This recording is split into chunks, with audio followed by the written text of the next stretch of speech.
नमस्कार दोस्तों, आप जुड़ चुके हैं वॉइस ऑफ एमपी से और मैं हूं अब्दुल अली ईरानी। मेरे साथ मौजूद है ऑल इंडिया कांग्रेस कमेटी के सेक्रेटरी कुलदीप जी इंदौरा, जो कि मध्य प्रदेश के सह प्रभारी भी है। कल कमलनाथ पूर्व मुख्यमंत्री का आगमन नीमच हो रहा है। वे इस दौरे की खास तैयारियों को लेकर भी यहाँ पर अभी आए हैं। हम लोग मौजूद है पंडाल में, जहाँ पर आम सभा होनी है। आइए बात करते हैं। सर, कल कमलनाथ जी आ रहे हैं, क्या बात? कल हमारे प्रदेश कांग्रेस कमेटी के अध्यक्ष और बहुत ही वरिष्ठ नेता कमलनाथ जी यहाँ आ रहे हैं। उसकी तैयारियों के संबंध में हम सब लोग यहाँ पहुँचे हुए हैं। और इसके अलावा भी जो अभी 2023 के चुनाव आ रहे हैं उस संबंध में भी, हालांकि लगातार मैं काफ़ी लंबे अरसे से इस क्षेत्र में आ रहा हूँ, लेकिन ये कल की सभा भी है। हमारे जो नेताओं से सबसे बातचीत करके आगे चुनाव की रणनीति के हिसाब से भी हम तैयारियों में लगे हैं। और कल जो सभा होने जा रही है वो बड़ी शानदार सभा होगी, मेरा ये मानना है। क्योंकि जिस तरह से मुझे सभी पूरे इस ज़िले में लोगों से मेरी बातचीत हुई, संपर्क हुआ, उसमें निश्चित तौर पे ये लग रहा है काफ़ी उत्साह है हमारे नेता और कार्यकर्ताओं में। सर, क्या उम्मीद मान रहे हैं, कितने लोग जुटा पाएंगे आप? देखिए, संख्या की कोई कमी नहीं है जी। सबसे बड़ी बात ये है कि ये पहली बार होने जा रहा है जब पूरे प्रदेश में जहाँ भी सभाएं हो रही हैं, ये तो खुद कमलनाथ जी आ रहे हैं। जहाँ हम लोग भी जाते हैं वहाँ भी अपार भीड़ लोगों की आती है। और कांग्रेस के नाम पे लोग आ रहे हैं, कमलनाथ जी के नाम पे लोग आ रहे हैं, कांग्रेस के नेता सोनिया गांधी, राहुल गांधी जी के नाम पे तमाम नेता आ रहे हैं। ये एक उत्साह हमें जो देखने को मिल रहा है पूरे प्रदेश में, तो निश्चित तौर पे यहाँ संख्या का आकलन करने की आवश्यकता नहीं। यहाँ बेतहाशा लोग आएंगे, खूब आएंगे, मेरा मानना है। मालवा से चुनावी शंखनाद होने जा रहा है और भारतीय जनता पार्टी की, आरएसएस की ये क्षेत्र जो है नर्सरी कहा जाता है। पिछली बार भी तीनों विधानसभा में भारतीय जनता पार्टी ने अपना चुनावी परचम लहराया, गुटबाजी भी व्याप्त है, क्या कहेंगे? देखिए, पिछली बार टिकटों के वितरण में भी हमारी कहीं ना कहीं कोई कमियां रह गई थी, जो मेरे ख्याल से अब की बार नहीं रहेंगी। और गुटबाजी का मेरा मानना है कि कोई ऐसी गुटबाजी नहीं है, दावेदारियां सबकी है। तमाम हमारे प्रदेश के नेता एकजुट हैं और एक साथ हैं। तमाम नेता कमलनाथ जी के नेतृत्व में चुनाव जो प्रदेश का लड़ा जा रहा है वो सब जानते हैं और सब नेता उनके साथ हैं। स्थानीय उम्मीदवार की कोई बात कर रहा है, कोई शहरी क्षेत्र के उम्मीदवार की बात कर रहा है, कोई दूसरे मुद्दों पर बात करके अपनी दावेदारी पेश कर रहा है। बिल्कुल, ये सही बात है।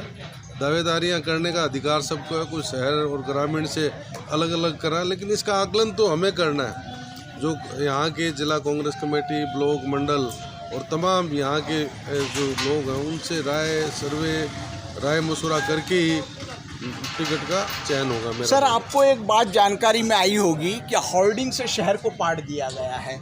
वहीं पर आपके होर्डिंग शिवाजी सर्कल पे लगे हुए थे और रातों रात किसी ने पूरे सर्कल से होर्डिंग हटा दिया। देखो, मेरे को इस तरह की जानकारी आपने दी है, तो अगर किसी ने हटाया तो गलत है। और होल्डिंग लगाने का कार्यकर्ताओं, नेताओं का एक ये उत्साह दिखाई देता है, एक माहौल बनता है पूरे क्षेत्र में कि वास्तव में लोगों में भारी उत्साह है। शिवराज जी घोषणा पे घोषणाएं किए जा रहे हैं। आप लोगों ने जो घोषणाएं की थी वो सारी बातें उन्होंने छीन ली। देखिए, उनका काम यही है। अब ये सरकार उनकी आदत तो बनी नहीं है कि सरकार उनकी ये पहली बार उनका टर्म है। एक लंबे अरसे से सरकार उनकी थी, लेकिन पिछले 2018 चुनाव में उनको कोई बहुमत नहीं मिला। और जिस प्रकार से भ्रष्टाचार तरीके से संविधान को जिस प्रकार से उन्होंने खंडित करके और जिस प्रकार से सत्ता हथियाने का काम किया, तो पूरा प्रदेश देख रहा था। और ये अब समय आ गया है 2023 में इस बात का सबक सिखाने का। और इनके इतने लंबे अरसे से आपने जो कहा कि घोषणाएं पे घोषणाएं कर रहे हैं, अब मैं पूछना चाहता हूँ शिवराज जी से, भाई आपके इतने लंबे अरसे से तब आपने घोषणाएं नहीं की, तब लोगों का ध्यान नहीं रखा। आज पूरे प्रदेश में जिस प्रकार से भ्रष्टाचार उजागर हुआ है, जिस प्रकार से दलितों पर अत्याचार हो रहा है, जिस प्रकार से ट्राइबल लोगों पर अत्याचार हो रहा है, तो ये बातें कोई छुपी हुई नहीं है। आज लोग जान चुके हैं कि ये सरकार पूरी तरह से विफल है और आने वाले समय में इसको सबक सिखाने का काम जनता करेगी, मेरा ये मानना है। कितनी उम्मीद कर रहे हैं, कितनी सीटें आप मान रहे हैं कि मध्य प्रदेश में कांग्रेस ले आएगी? देखिए, अब की बार तो एक तरफा ही चुनाव है और 150 से ऊपर सीटें कांग्रेस की आएंगी, मेरा ये मानना है। अति आत्मविश्वास खा तो नहीं जाएगा? नहीं, आत्मविश्वास नहीं, जो हमें बिल्कुल, ये आप सही कह रहे हैं, अति आत्मविश्वास नहीं होना चाहिए, लेकिन हमें जो लोगों का उत्साह देखने को मिल रहा है, लोगों के बीच जाने का जो अवसर मिल रहा है, उसमें हम लोगों की भावनाओं के अनुरूप ही बोल रहे हैं। सर, अंतिम प्रश्न है, जिताऊ उम्मीदवार के लिए किस तरह का फार्मूला आप लोग अपनाएंगे? क्या केवल सर्वे ही आधार होगा? जिताऊ फार्मूला ही सबसे बड़ा फार्मूला है। जीतने वाला उम्मीदवार है, सर्वे पे उसका नाम है, तो निश्चित तौर पे उसको ही टिकट दिया जाएगा। जिताऊ उम्मीदवार के लिए जो फार्मूला है वो यही है कि जो जीतने वाला उम्मीदवार होगा उसे ही टिकट दिया जाएगा।